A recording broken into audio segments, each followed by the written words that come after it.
posted this week about the Darwin Airport Landing Fees and how it may impact you.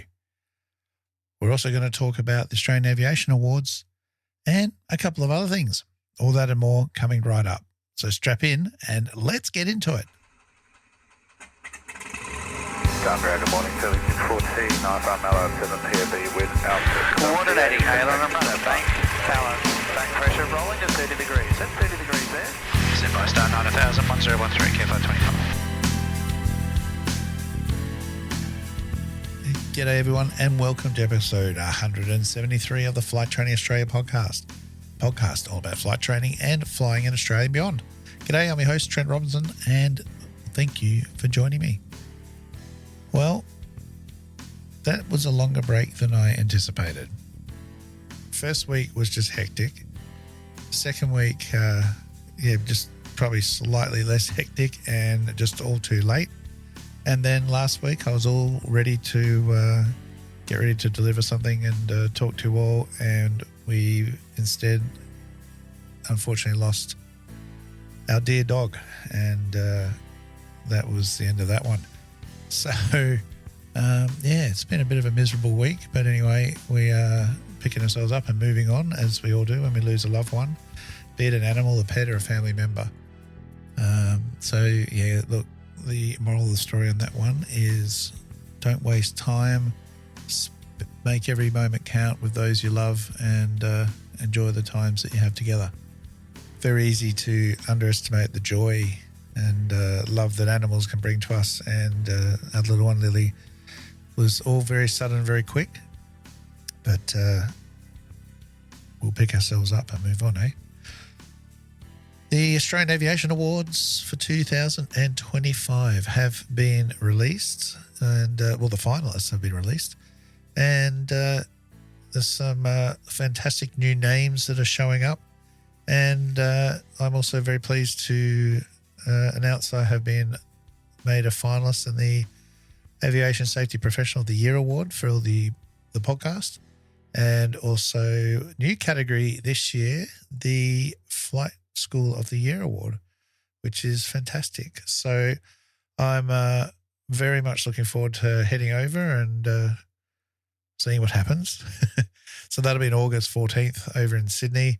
And hopefully I can bring back an award or two.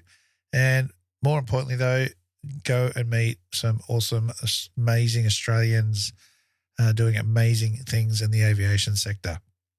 So if you're going to be there, come and say g'day. I'd love to catch up with you, meet you, see you, whatever combination that is, and let me know if you're going to be there. And I haven't organised a table or anything else yet. I'll get to that. I've been a bit behind on responding and everything, but it should be fantastic evening over in Sydney in the next few weeks. So August 14th, that is. And you can go just as an aviation enthusiast. You don't even need to be a finalist.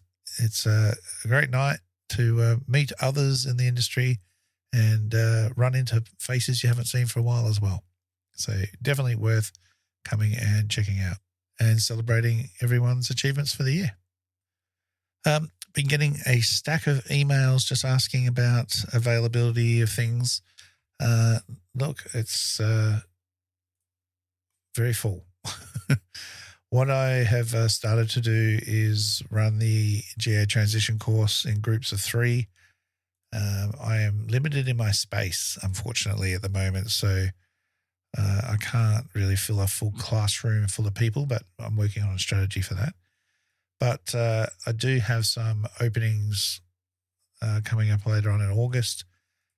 September's pretty full, but August is a couple of gaps. And then September course on the 8th is full. I'm off for a couple of weeks, and then we're into October, and then instrument ratings. So that's going to get pretty hectic. But if you do have any training requirements or you'd like to do something, please let me know. I'll do everything I can to fit you in. But for full-time training, stuff like instrument ratings and instructor training, that sort of stuff, needs to be a good few months ahead, because pretty much from October through the end of the year, I've got about 5 instrument ratings going, and that'll pretty much tie me up for anything else. And I hate saying no to people, not because I'm not going to get money, but because you're not going to be able to get the training you're wanting to do and progress your career. So just give me as much heads up as you can. CASA are running a bunch of webinars and seminars and things at the moment, and coming up in October, it hasn't been announced yet, but in the second week of October, being the 8th, it's slated for the CASA Wet Season Seminar. CASA is going to be running it this year, but more importantly, either side of that, we're going to be putting on the Create Better Pilots seminar up here in Darwin. Now, I'm still working with Paul Strike on that one, and we'll announce more details very, very soon.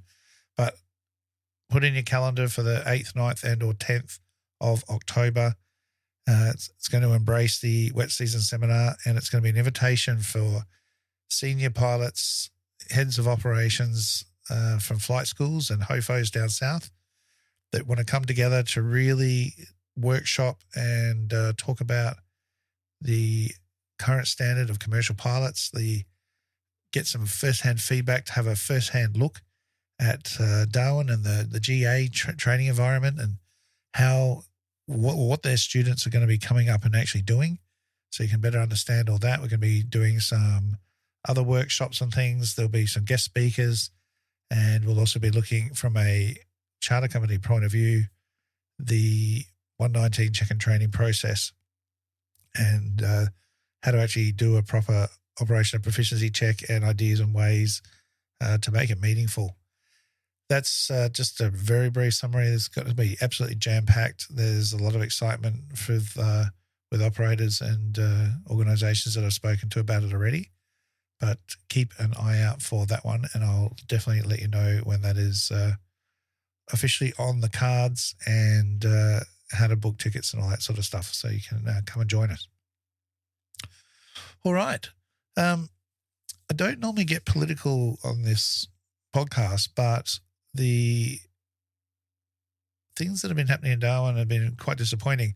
Now, I am always one to promote Darwin Airport and the air traffic control and everything else. It has issues just like everywhere else, but honestly, it's a beautiful place to fly. The airspace is great. The controllers always try and help when they can. They've got a lot of training going on right now, so they will make mistakes just like we do. They're a little bit slow, trying to work things out. It's not easy when you're trying to run a radar screen full of people. And I get all that, but it's a fantastic spot. But since we've been privatising airports and things, we've definitely run into some issues with the cost of aviation in general. And we've seen this all throughout Australia. So recently, the airport, the last year and a half or so, has been going under some major renovations, I guess you could say, new runway surface, new lighting and all that. And it looks fantastic. But obviously costs a hell of a lot of money. And whilst we appreciate someone has to pay for that, and I am all for landing fees in general, I don't expect to have an airport to land down and not have to pay anything for it.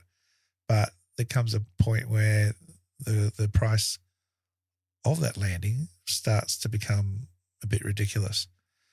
So without further ado, this is a conversation I just had with Paul Lister, and he's been running the charge on the getting everyone together to deal with this issue that we're having.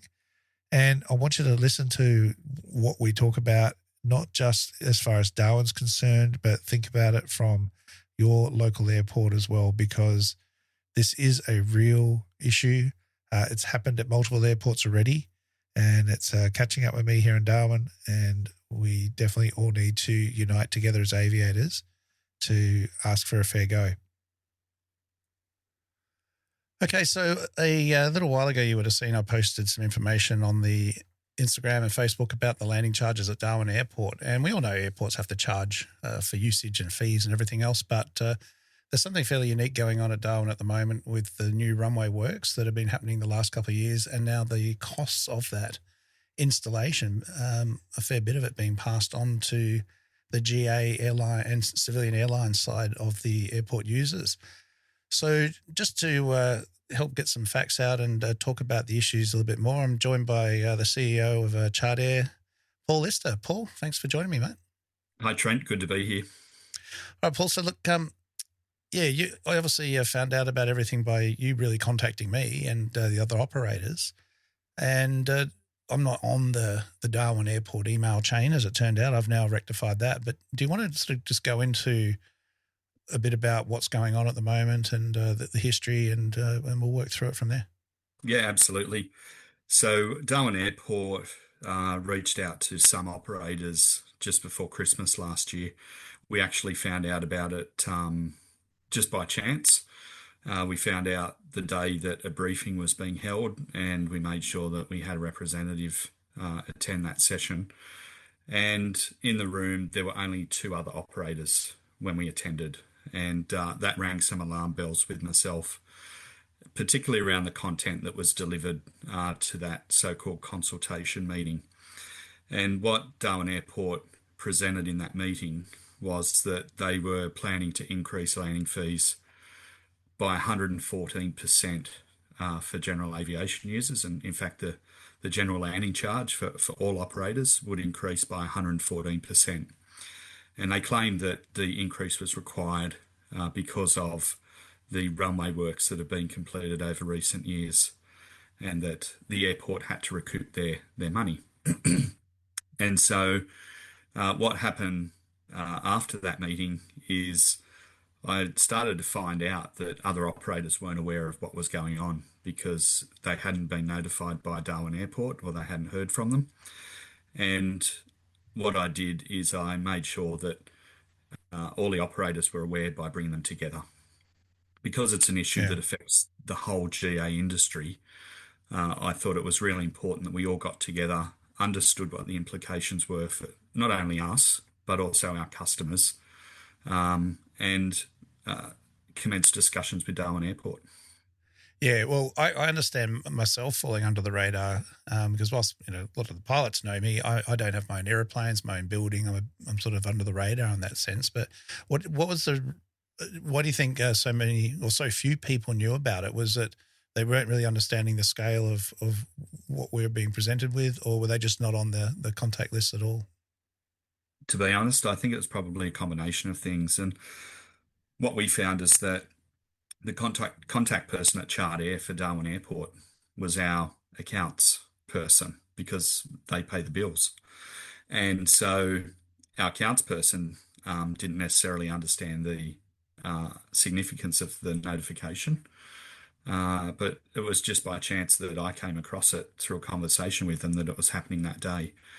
I'm not sure what happened at other operators, but the thing is, if you're implementing such a significant change, it's incumbent on Darwin Airport to make sure that they're reaching out to everybody and talking to the right people. Now, we all have terminals and offices and buildings on Darwin Airport. And to be honest, it really wouldn't be hard for Darwin Airport, a representative, to walk around and knock on the door and ask to talk to whoever's in charge.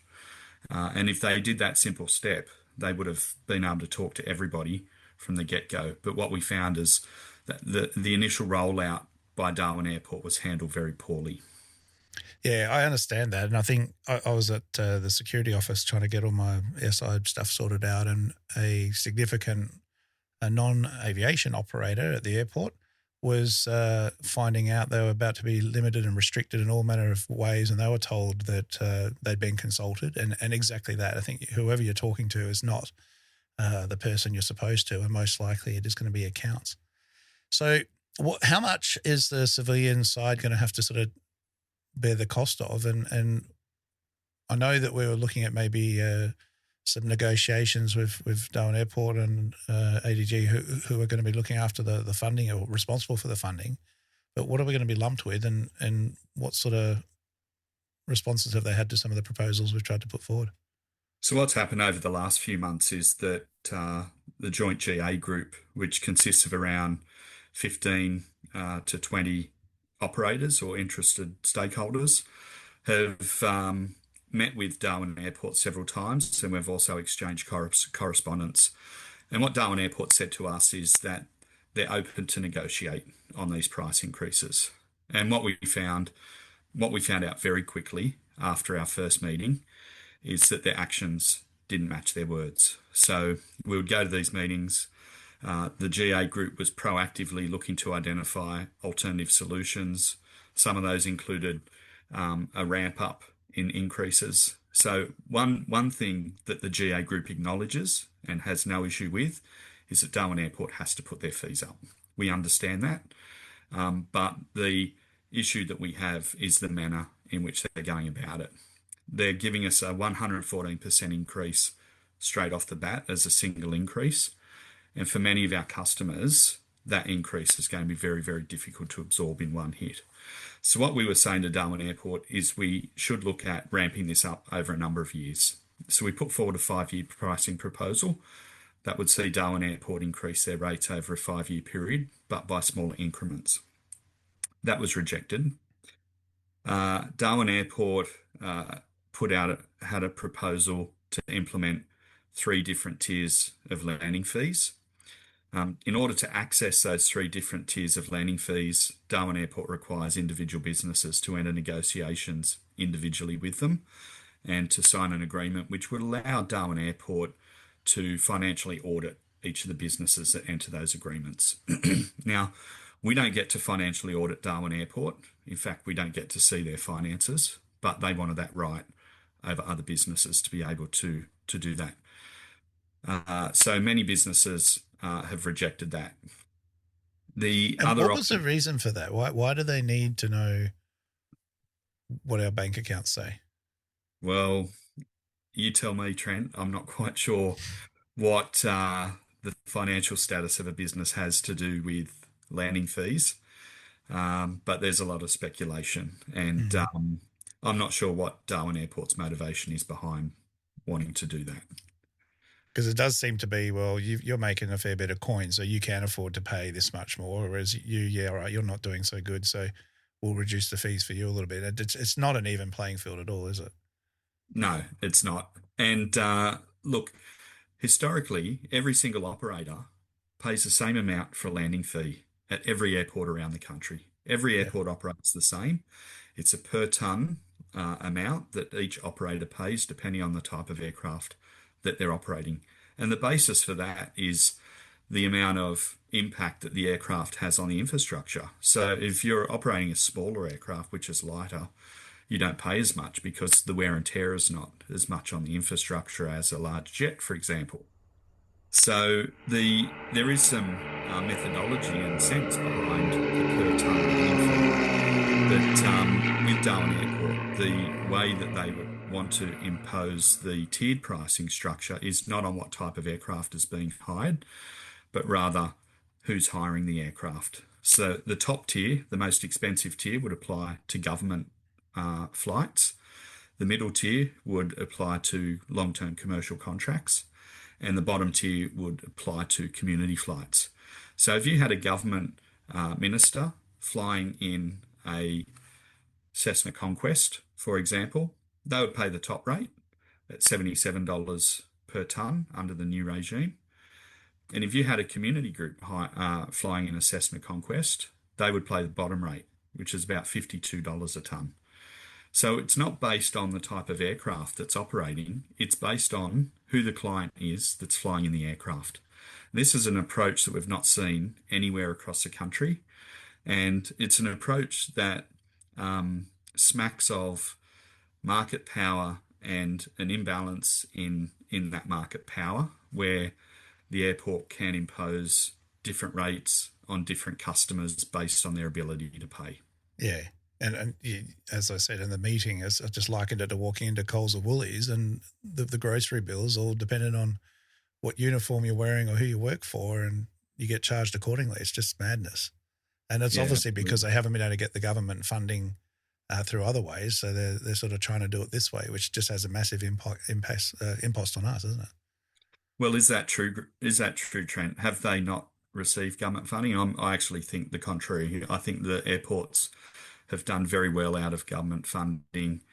through upgrade commitments and funding grants over many, many years. And I just think this is an additional cash grab on top of that.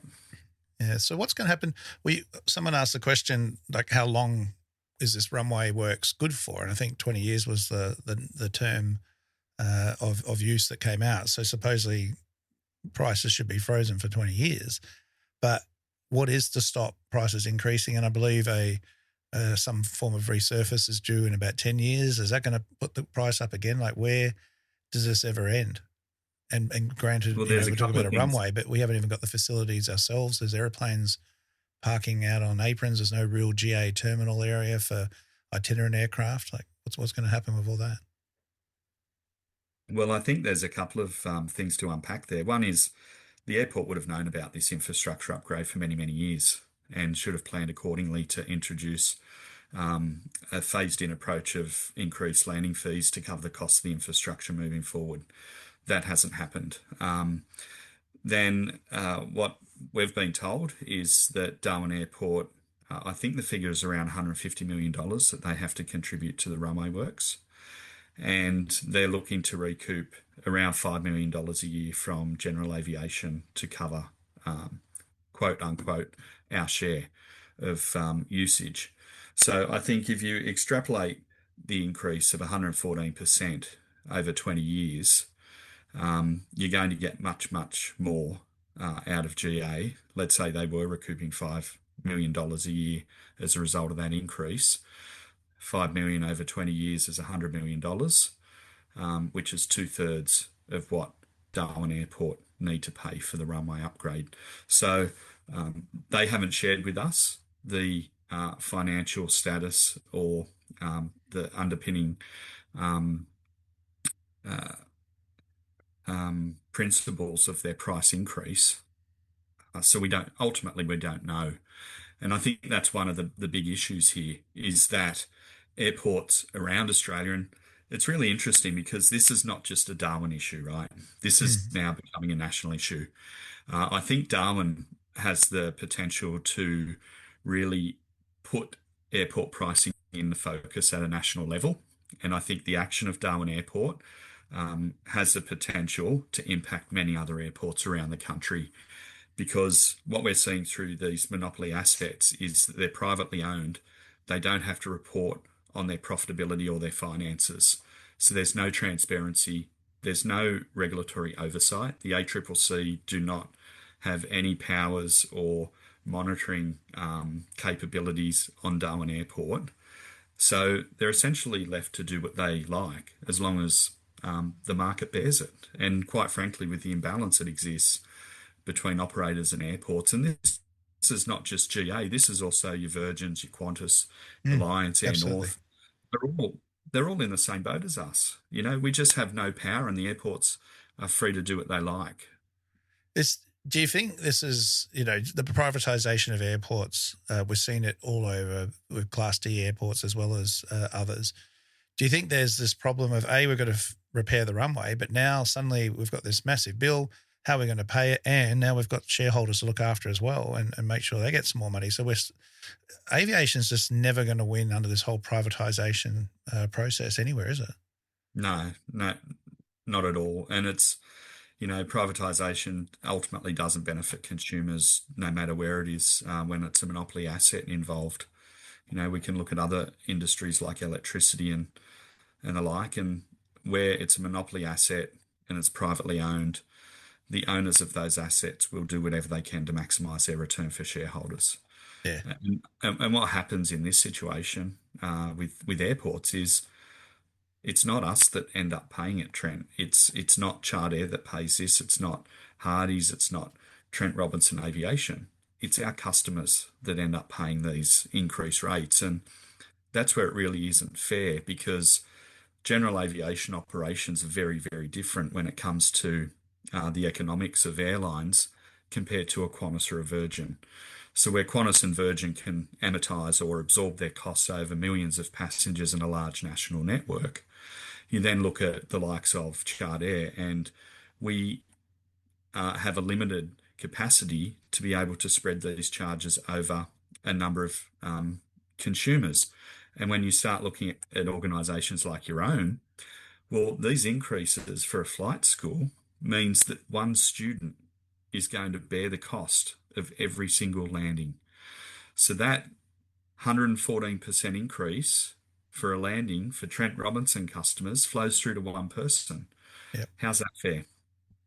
Well, that's it. Plus, I don't even know how they're going, if we do move into this tiered structure and the student community flight, I assume is where that falls into that category. How does it get charged? What airplanes are we registered for? My airplanes get used in all manner of, sometimes they're company aircraft, sometimes they're school aircraft. So the administrative burden on me, I'm a one-person band, I do everything.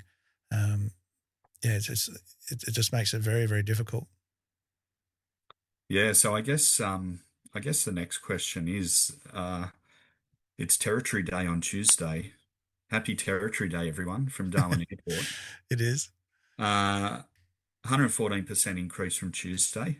Where do we go from here? And I think that that really is the next big question. And it's a big question for operators at Darwin Airport, but it's also a big question for operators nationally. And I really think that the time has come for the entire industry to pull together and engage with government as a single voice to argue for change around airport pricing. We've seen in Sydney just a couple of weeks ago that Sydney Airport has issued their new pricing also from July 1, 2025. And we've seen massive increases for overnight costs for private aircraft. And the issue is a national issue, and we now need national action on airport pricing because the action of these airports are having a detrimental impact on the economic opportunities beyond the perimeter fences of airports through tourism, through business flights, through community flights. They're all being impacted. And we now need to have action that restores the balance of power in airport and aeronautical charge negotiations, because right now there is no power for operators. Yeah, when it is, it's maybe you're not going to land at Darwin, so what do I care? But it is happening all over the place, and it has been happening for years. Jandakot never had landing fees and things, and then it was just paying for air services tower charges, and landing fees came in, and then rents went up, and everything is just getting more and more expensive, and aviation is becoming less and less accessible to both students and to clients. Because again, these extra landing charges over the course of a year could mean they have to take 5 or 10 less flights a year. That is going to impact on everybody, including the airport, because they're not going to get a landing that would have happened otherwise. Yeah, absolutely. And the aviation white paper that was published in August last year does have some measures in it to try and restore the balance of power, including an independent appeal court that can arbitrate over aeronautical charges. It has a pricing principle framework to underpin how prices are calculated in the first place, and a number of other measures, including ACCC oversight and transparency around negotiations. That policy has been sitting in the government's in tray since August. There's been no action on implementing the government white paper, which is their policy on aviation. And because of that government inaction, what we're seeing now is that airports are continuing to rip off the travelling public. Yeah. All right, well, Paul, look, thank you so much for just joining me and helping explain the situation to everybody. And I'll certainly be sharing other information or any updates as things come to hand. Absolutely. Thanks, Trent. And if any of your listeners are not happy about the changes, I would encourage them to express that to Darwin Airport and send an email and let them know how you feel about this. Yep, absolutely. You can contact me if you need to, and I can pass the email on. All right, Paul, thanks for your help, mate. Thanks, and really taking the charge on all this on behalf of all of us. And we'll talk soon and hopefully some good news coming. Thanks, Trent. All right, cheers, mate. All right, so big thanks to Paul for all the hard work he's been putting in and all the operators that have been voicing their concerns. As of July the 1st, tomorrow, those fees are coming into play unless we can do something else about it. There will be continued discussions and negotiations. At least we're trying to be as flexible and open as possible, but when there's shareholders and other things to be paid, it makes it very, very difficult to run a viable operation. All right. Well, that is it for this week, and I will be back next week. I promise. I have quite a few great topics to talk about and back in the swing of things. Some great interviews lined up. Again, just trying to get the time to lock people down and myself. But anyway, we will get there. In the meantime, please stay safe, blue skies, and remember the golden rule. Aviate, navigate, communicate. Cheers, everyone.